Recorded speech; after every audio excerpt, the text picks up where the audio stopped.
Hello mga kabady, samahan nyo kaming mag troubleshoot ng excavator. Ano ba to? EW145B excavator. So tara, samahan nyo kami.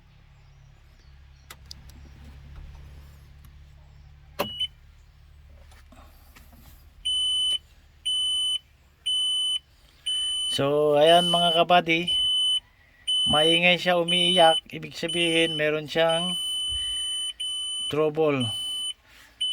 So ayun mga kabady, makikita nyo yung warning sign na yun, yung sa fuel, nagbi-blink siya. So ibig sabihin nito, maaring wala siyang diesel, pero sa kaso natin, kakakarga natin kahapon, kaya sure na may diesel siya.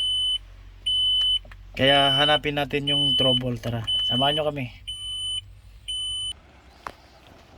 So ayan mga kabady, nandito tayo sa linya ng fuel natin. Ito yung lalagyan ng fuel. So nandito yung sensor. Tingnan natin kung ano ang magiging trouble. Baka may kinain ng daga, or ayan ang linya ng ating fuel sensor. So hanapin natin, baka may kinain ng daga.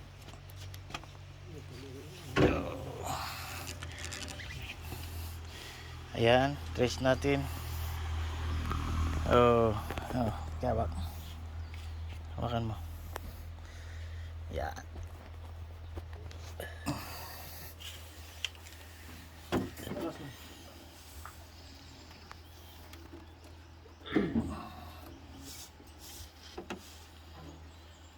Kikita ba?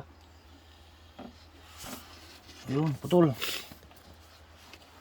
So ayan mga kabady, nakikita nyo, putol lang linya natin, kaya ganun, kaya siya nagwa-warning. I-disconnect muna natin at idugtong natin yan. Okay na? So ayan, dudugtong na natin siya.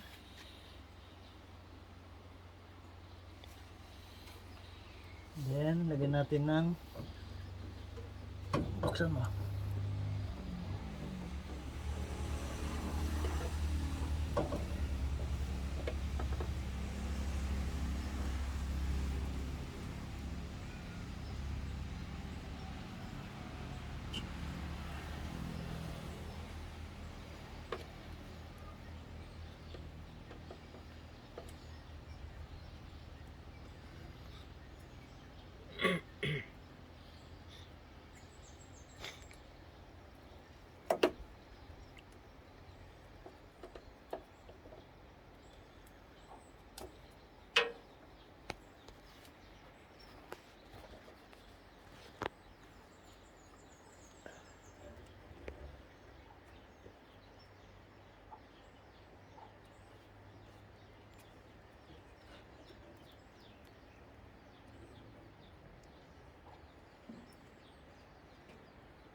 So ayan, tapos na. Dugtong na natin.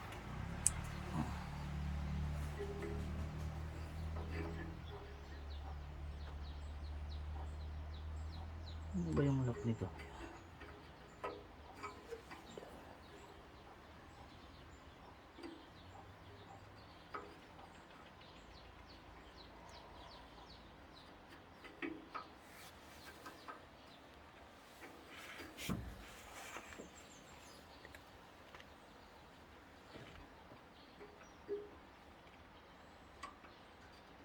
Okay.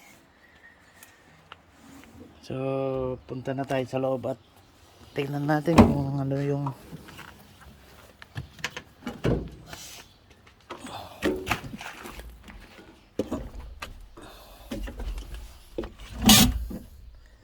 so ayan, kanina nakikita nyo nagbi-blink yung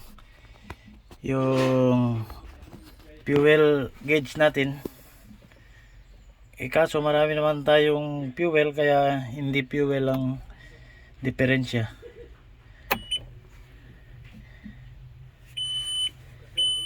So ayan. Ayan mga kabady, okay na yung fuel.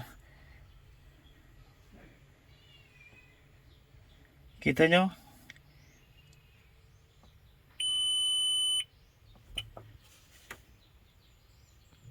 So meron pang isang error, tingnan natin.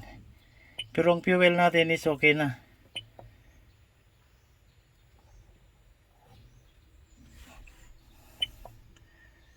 Rapid. So try nating start kung ano yung mag-appear sa gauge natin.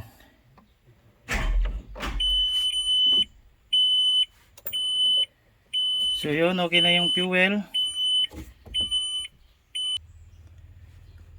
So ayun mga kabady, okay na siya. Yung fuel natin is nag-stable na. So ganun lang, salamat. Kita-kita tayo sa ulit.